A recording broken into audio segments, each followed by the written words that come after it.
Gemara. Today's daf is Aflam Dalad Amud Aleph. We'll begin from the next parak at the bottom of the page Lamed Dalad Aleph. Since yesterday was mainly Taisus.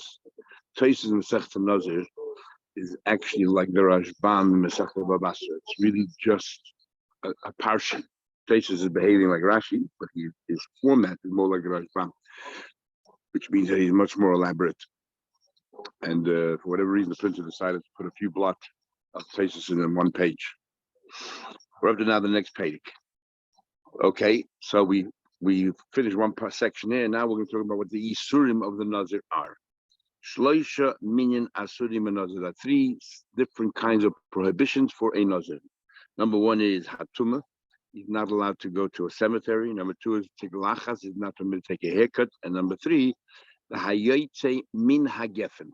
And all the parts of a grape, not just wine, but all the parts of a grape, including the pips, the skin, the actual grapes themselves, and the flesh of the grapes, they are all forbidden for him.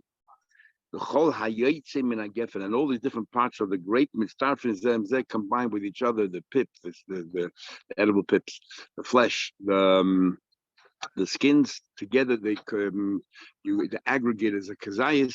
You committed a sin, and if you were warned, you will get your lashes. The ein chayiv achiyech v'anavim kazayis. What's the amount of kazayis?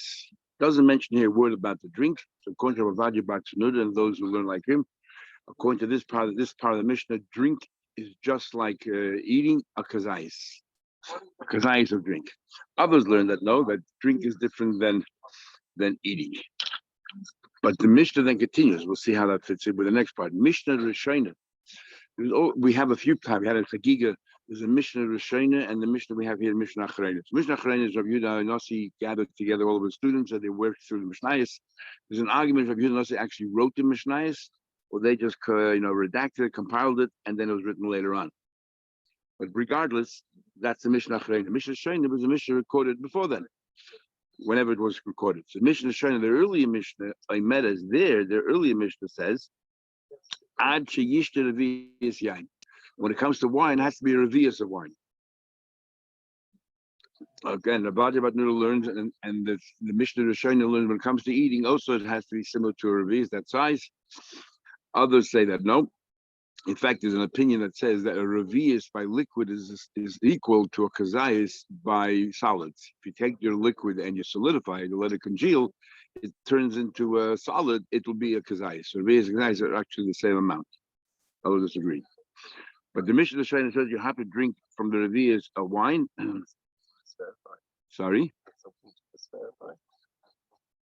What exactly is a kazayis? What exactly is the share revi'is?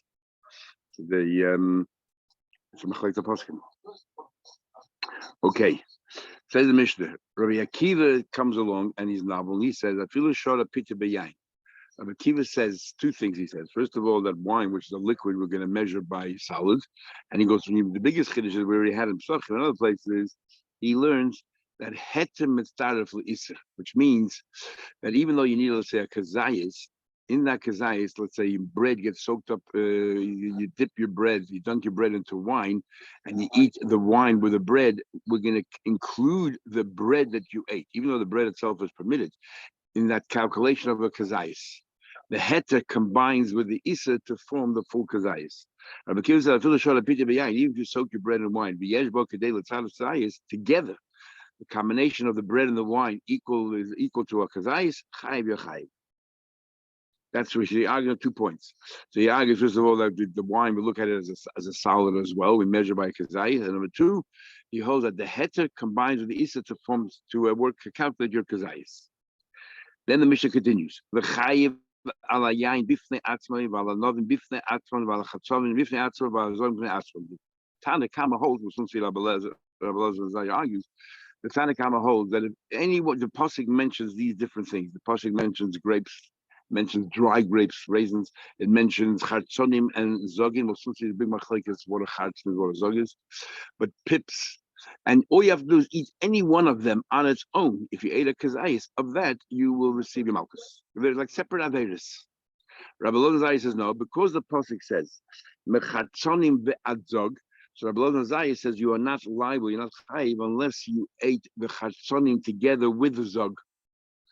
and you have to have two chatzonim and at least one zog before you're liable in that part of the grape. The other parts of the grape, yes, on your own, on its own, the grape on its own, and so on. But when it comes to chatzonim and zog, you have to have both. The Nazir says, "Ein chayv v'tsheichel shnei chatzonim v'zog." You have to eat a minimum of two chatzonim. We'll soon see what that is, and one zog. Ve'elu hein chatzonim, ve'elu hein zogim. What is a chatzon and what is a zog? We have an argument. Chatzonim, elu chatzonim. The Tanakama, chatzonim, that's the skin. And zogim elu primim, that's the pip that's inside. Divrei Rabbi Yehuda. So zog is pip, and chatzonim is skins. Rabbi Yossi says that no, the other way around. He said the chatzon is the skin. He says that chatzon is the pip and zog is the skin. And how are you going to remember that? You shouldn't make a mistake. So you remember it follows. The zoig shel behema, the bell that an animal wears when they walk down the road. Hachitzon zoig, the bell is called the zoig, and the primi is inbal, and the inbal is the clapper. That's the inside. So what's the zoig? The outside. The same thing by the grape. The zog is the outside, and the chatzon is the pip. Okay, so the Gemara. The Mishnah says, "Shloisha min masurim benazir hatum mechulu." Says hayoytze min hagefen in. It sounds like from the Mishnah, all that comes out. It says the hayoytze min hagefen, everything which is produced from the vines, but not the vines themselves. Hayoytze min hagefen. So it seems hayoytze min hagefen in only that which came out from the vines. But gefen atzmeloi. But what about the vines itself? The shoots of the vine, the leaves of the vine. That is not forbidden to us. That's what it seems. So it seems that must listen to like Rabbi Lazar, Mishnah like Rabbi Lazar. Tanya, we learned the Braisa, Rabbi Lazar. We learned the Braisa. Rabbi Eliezer said it's not the same Rabbi Lazar Zayin Mishnah. Rabbi Eliezer says, others say, Afilu olin b'lovavim b'mashma.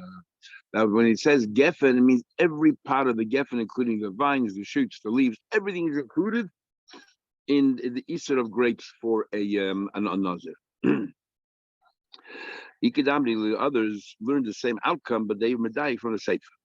It says in the Sefer that ein chayev. It says in the Sefer the ein chayev ad sheyechel min anovim kazayis. It says in the Mishnah you're not liable unless you ate from the grapes of kazayis. Seems like mino anovim from the grapes in, but mahagefen after from the vines themselves. Lo no. L'chayim masis like Rabbi Eliezer. Mishnah does not conform with Rabbi Eliezer. The Tanya belongs to the Braisa Rabbi Eliezer. Oimer. That even the leaves and the branches are included. The bottom line is how come the Tanakama, the Chacham hold that the vines and branches are not included, and how come Rabbi says that no, that the olin and the lovin are included, even though they're extraneous to the grapes, but they're part of the vines, they're included. What's going on here? So we have a general rule. We say there's a thing called klal, prat, klal. And we'll have a Baba Kama Barichel and other places. And there's another method of learning, and that is called Ribui, Miyut, and Ribui. And they're very different from each other. So we say davening in the mornings, Rabbi Shmuel Omer, he says it's klal or prat klal. This is how we learn. We have a klal, which is all inclusive, and then we have a prat, which is very specific. So the rule is if you only have a klal and a prat, ein bechlal el masher prat. The prat is coming to completely limit the klal to the prat. Then if you have another klal after that, what does that klal do? It breaks away from the prat and adds. So, but what does it add? Anything similar to the prat. So it's not all inclusive.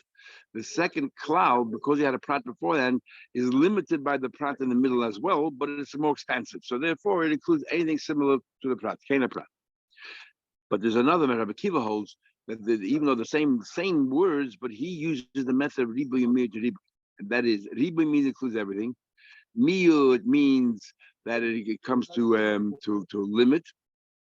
It comes to limit that which is outside of the ribui, and then we have another ribui afterwards. It's marba everything except something that's really like totally different. So ribui miyud and ribui is far more inclusive than klal prat to klal. Well, this Gemara here is going to tell us, and we'll see later in the Gemara, not today, like what's the end of the difference. But just like you have a klal prat to klal, you can have a prat klal prat, or a miyut ribui miyut. And Gemara is going to learn that a miyut, in other words, if you have the prat first and then the klal and then the prat, it's just like a klal prat to klal. It's marbe ke'ena prat. So then, what is the difference between a klal prat to klal and a prat klal prat? Tesha says we're going to see the Gemara later, not in the Gemara we're going to learn today. Okay, so we're going to say that the argument is whether when we talk about the vines, whether we include the vines in the prohibition of grapes, depends whether we use the method of klal prat or klal. In this case, it's actually prat klal prat, or riboy mir or mir rib. And as he explains, but, always say when we have a scenario that looks like a cloud that it's a riba, or there's times that it's a cloud. There are times, but I don't actually remember the rule when you say that. In Meruba, in Baba Kama, I think Rashi there talks about it. What are the psukim? Just before we learn inside, the first pasuk says, right behind the beginning of Nazir, that miyayin v'sheicher yazi. It says clearly, very specific. So wine and old wine, you should separate yourself. And we learned already why it goes so far, but tell you that yayin mitzvah ki yayin rishus, that even the wine of a mitzvah is forbidden, just like wine in rishus. And the Rabbanah learned from there that you can even highlight one of the Yisurim of Nazir, you become a full-fledged Nazir. Not like Rav Shimon said, no, that you have to be Mazir Mekulam. You have to say, I'm a Nazir from everything from a Nazir. And yeah, so it's that's called a prat, right? Yayin b'sheicha yaz is a prat. Then it says in the pasuk, chaymitz yayin, vinegar of wine, chaymitz sheicha, vinegar of old wine, right? You shouldn't drink. And then it says, it says also moist grapes and of melachim and yivashim and dry one like raisins, lo yachol. So these are all prat. Then it says, Mikoil Ashayeh, and the next part it says, Mikoil Ashayeh also megefen hayayin. Everything from wine, produced from wine, which is a cloud. I'm just reading the psukim here. And then it says, Mechatzani ba'adzog lo yochel. Don't eat from the chatzani yochel, which is a prat again. Okay, those so the prat, cloud, uprat. Says the Gemara as follows. Back to the Gemara. So what are you arguing in Rabbi Lezer? Rabbi Lezer dorish riboy umiyat. He used the method of riboy umiyat, and Rabbanon used the method of kloli prat, klal prat. Rabbi Lezer dorish riboy umiyat. Rabbi Lezer dash riboy umiyat. This is how he reads it. It says miyayin b'sheicha yazir. Clearly, the pasuk says what should you separate from the wine? No, not even the grape part, the wine. That's a meat, very limiting. And then the pasuk mentions also grapes, moist grapes and dry grapes. So the pasuk is very specific as to what parts that emanate from a vine is forbidden. Then the next pasuk says, "Mikoil asher also megefen hayayin." Anything that is produced from the geffen, which will sound like it's a riba. Anything, including the vines, is riba. Miyat v'riba. Riba hakel. When you have a meat in the riba, not like a prat klal that's only marbet ke'en a prat, but rather it's a meat in the riba is marbet everything except something which is way different than the original meat. Okay, so my riba, what are we including? Riba kol mili. We're including everything, even branches, even shoots, even leaves. My meat. At the end of the day, there's a practice. The fact that the Torah does have is specific. The Torah is trying to exclude something. What's the Torah excluding? Meat. No, excluding should be the dry piece of wood from the vine. So that's the vine, and it's totally dry, and everything else that's already too remote, too far, too distant from the grapes, or from the vines themselves. So therefore, that is permitted for a nazir. Why? Because using the method of practical. Says the Gemara. The Rabbanon look at the same words, but they dash in kololi a prati. Now, if we use the method of miyut and ribui, we don't say miyut ribui followed by another miyut. We just say miyut and ribui. In other words, really, the Gemara should have said there's a miyut. It says in the pasuk here, miyayin v'sheicha. You have a ribui kol asher ya'asim agefen, everything that's produced from a grape. But then after that, it says another miyut. It says in the pasuk over there, mechatzani v'adzog. But we don't say it's a miyut ribui miyut. We ignore the last miyut, and the reason is because later in the Gemara we learned from mechatzani madzog. He holds like a Berloza but Azaria. To teach you, it's not nothing to do with that. It's to teach you that when it comes to Chatzanim and Zog, it's different than the rest. Chatzanim is 2 and Zog is 1, in order to be liable. So it's not extra to teach you some kind of meat. It's this specific teach you that halacha. Okay, so they see it only as a meat in the riba, which means you include everything except that which is the most distant, the furthest thing from the meat, which is what the actual dry branches of the vine. Okay.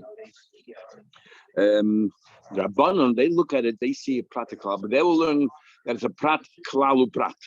Because they will use chatzonim madzog. They don't hold like Rabbi Elazar ben Azai and Mishnah that you have to have two chatzonim and you have to have a zog before you're liable. They hold each one on their own as liable. So chatzonim madzog is pure as a miyat. You have a miyat. That's why you have a prat klal prat, which is the same as klal prat klal, which is about yemar beke'ena prat, and you exclude things not only which are remote, things which are not similar to the prat. For example, the leaves of the vine, the shoots of the vine. That's why they exclude it. They dash in the method of color prat. Miyayim v'sheicha yazid is a prat, and Mikola shiyas v'gefen yevon is a cloud, and the chatzor mazog chozer parat. Prat klalu prat I atadon eleke in a prat. Same words that we have by klal prat klal we use by prat klal. The Teisha says over here that prat klalu prat and klal prat klal are very slightly different, as we'll see. We'll glean from the end of the Gemara. Now, so let's say, according to the rabbis, we have to compare it to the prat, which is what? To the fruit. Just like the fruit is mefudish pri, it's a fruit or a pseilas pri. It says even vinegar, as we'll see. Even a pri which is sort of spoiled. Af kol pri pseilas pri. So the Nazir is forbidden to eat anything which is like fruit or even spoiled fruit, but not something which is very different. We'll see more later. We're including here an unripe grape.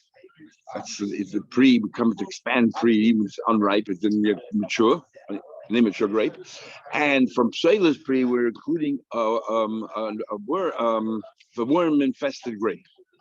They're also forbidden, but it's a Pseilas pre. What's an example of something that's in the klal prat but not in the ribui?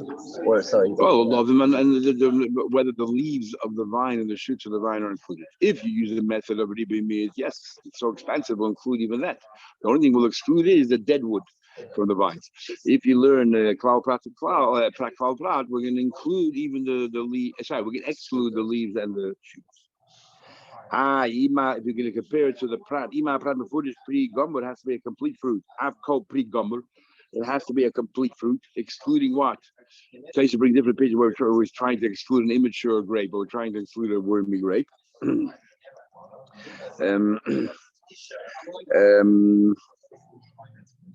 Or is coming to exclude an immature grape. It's not a complete fruit. Called pri gomber. A pre-gummer is when it's mature. If it's still immature, then you have to grow to full size. That's not a pre-gummer. Maybe exclude that. How do you know to limit to exclude the leaves and the shoots? Let's exclude also even the grape itself, a grape that's not really eaten. Amre, you can't say that. You can't. So, if so, what did the Torah already not include? It cannot be, let's say, what are you coming to include then? If you're going to exclude an immature grape, then what are we trying to include? Remember, when you have a prat, prat, we're including something and we're excluding others. We're including something which is not written in the Torah, and we're adding that in, but only to a limit, right?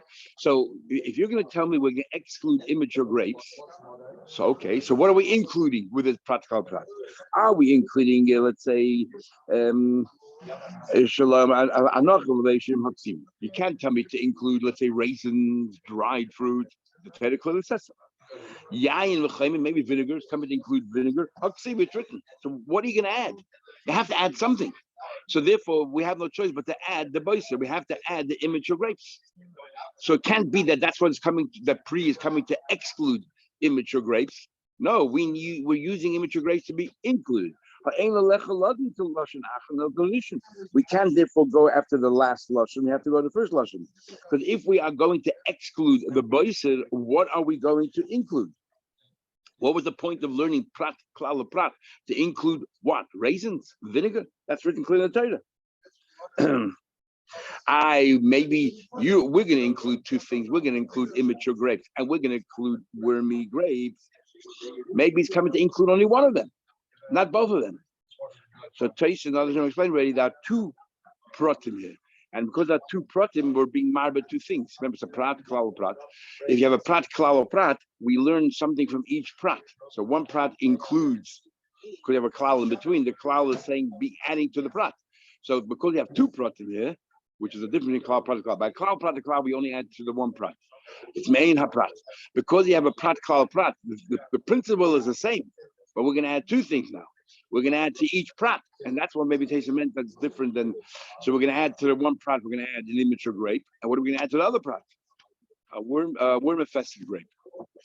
You can also have two prots in the klal prat and klal if there's two prots specified. But if it's sandwiched between the klal, you're right. We do in that. Salmon, we have. Since you're telling me that what that is coming to add anything, to add everything. So now that we've included already that the grapes and even immature grapes and worm-infested grapes. So what do we need chatzani madzog to tell you the grape itself, the pips part of the grape, the skin part of the grape? What do you have to include that for? Let me tell you, to tell you the general rule how to view a prat kal prat. Whenever you find, in other words, if we didn't add this prat at the end, we have a prat that says yaim v'shecher. Then we have the klal that includes it says kol asher osem megefen. And then we have another prat at the end where it says mechatzani vadzog. You're asking me, what do I need the second prat chatzani vadzog? What do I need that for? I'll tell you why. If we did not have the prat following the klal chatzani vadzog, so all you would have is a prat and a klal. How would we use that? So you know what the Torah is telling you? That Torah is telling you whenever you find a prat or a klal,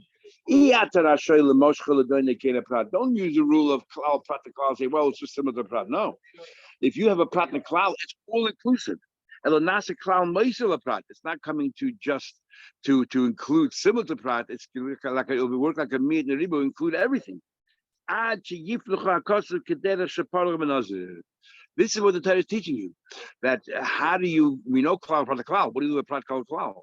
Prat klal prat to tell you when you have a prat klal prat, you should view it as a klal prat klal, which is your meisav kain prat. Because if you only have a prat and a klal, you should know that. Don't just say, oh, I'm going to add similar to the prat. No, we have a prat and a klal. It's all expansive. You lose everything. And the only reason why by Nazir we don't do that is because there's a prat written afterwards. So the prat written afterwards is coming to tell us, had it not been written afterwards, how would you view prat and klal? You would have included everything, including the leaves, the branches, everything. Okay, now we're going to analyze this brisa. So that explains the argument whether the leaves and branches the leaves and the shoots are included. We said the brisa, we said two things. That the prat, the way the Torah records it is talking about the fruit and talks about the psalus like the vinegar. I've called pri. So we include something similar to the fruit, something similar to a spoiled fruit. Pri in the psalus pri mahi. So you want to ask the question: what's psalus pri? What are you coming to include? Chayim is vinegar. I've called pri mahi. What is that? Goharti. In other words, the Torah says pri means a pri, the grape itself, inve, and psalus pri mahi chayim is vinegar. So when the brisa says so the pri comes to include, and the psalus pri include. Where does the Torah say pri? When it says grapes, that's the pri. Where does the Torah say psalus pri, a spoiled fruit? When it says vinegar, vinegar is spoiled wine. Okay, so what now are we adding? What are we including? What are we comparing to that? Then what it says, a kopri mahi. What is that? Goharki. What is gopri? That is goharki. That is immature grapes. Immature grapes. I've called the primayi, but I've kind of say in vedikrin. What's called? We said psalus pri. What are we including? It's coming to include in worm-infested grapes. So we include immature grapes and worm-infested grapes. Okay, the way we're learning right now that everything is prat. We're adding the Torah says chatzani madzog. What is zog? Till only limited to zog. What's zog coming to add? The Bein Habinim. Bein Habinim is an argument of training what exactly Bein Habinim means. So Rashi and Taisa, one of the Pshatim learns another training that Bein Habinim means the flesh sandwich between the pips and the skin. That's what Bein Habinim is. In between the Chadz and the Zag. Something like that. Yes, exactly. What do you call it? Others say it's a grape that is growing between other grapes, so it's squished. It is like it'll never mature. A baisa one day will mature, so therefore it has a mila over this thing because the baisa right now you picked it before it really grew, but it could continue growing. Here There's no gap. There's no space for this grape to grow. So bein abinim is a grape that's sandwiched between others. Says the Gemara. Taish already says that those Mefarshim will learn that bein abinim means the flesh between the pips and the skin. Isn't that the grape itself? And therefore Taish doesn't like the pshat and learns the other way. That's why I just told you that it's sandwiched between other grapes.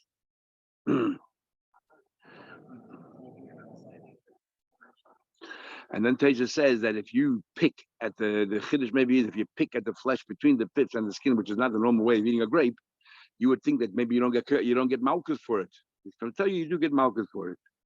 Okay, back to the Gemara. Let's continue. Let's go back to the rice and reflect the rice. It says, "Ima prat mefurish pri gummer." The prat is talking about a fruit. Avko pri gummer, so it has to be a complete. We would have thought that it has to be a complete grape. Amrit, then you said, so what in the world does the Torah want to come to add by compared to Pri? Because we already know all the other things. So Amru and Novim Lachim Vivation Moksivi. That's Shalama, the Torah hasn't said, if you come to teach you, say raisins and Nochim Lachim Vivation Moksivi is written. If coming to teach you that if it's ruined, spoiled, Yayim B'chaim Moksivi. We have no choice but to learn Kolosh and Achron. El Kolosh Rishon. Now what? We go back to the first Lashon, which is what? We're coming to include Boiser becoming if that's grape. So what it comes to teach you then, when you the prat at the end, we already included everything, and we're excluding the leaves and the thing. What does it come to? What do you have to add? The pips and the skins. We're going further than that, even immature grape. Let me tell you a general rule regarding prat cloud. Whenever you find just mitzvah prat cloud, how should you deal with it? Don't say, oh, it's only things which are similar to the prat. It's all inclusive. The cloud is coming to add to the prat. They're coming to tell you that if you only have a prat and cloud, it's all expansive, including everything. Unless you have a prat written afterwards, only then do we limit it and say it has to be similar. That's why it says Chachoni Madzog at the end to tell you that what? That we only limit it to things which are similar to the grape and not to the vine shoots and to the leaves. The only time we say that it's similar to the prat is if the Torah gives you another prat, like we find by Nazir. What about Rabbi Elazar ben Azariah? Rabbi Elazar ben Azariah said we need Chatzani Madzog, not to teach you about Prat Klal, but we need to teach you that you need.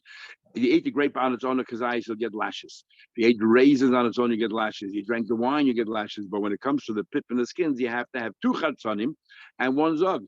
You have to have two pips and one skin in order to be Chayiv. So he no longer has that prat at the end to teach you this rule you just said about prat klal. So Rabbi Elazar ben Azariah, he uses these words chatzani madzog. Let me tell you, the teacher you're not liable unless you had two chatzanim and a zog.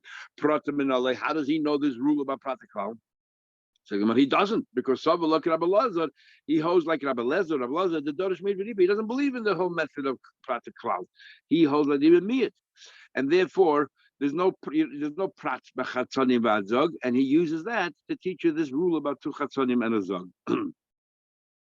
Or he boy say, well, I can argue Rabban. Really, you're right. Rabbi Elazar ben Azariah holds like the Rabban. So the question is, since the Torah, according to the Rabban, the only reason why the Torah gave you this additional prat of chatzonim adzog is to teach you how to use this methodology of inferring from the Torah that if you have a prat and a klal on its own, it's all exclusive.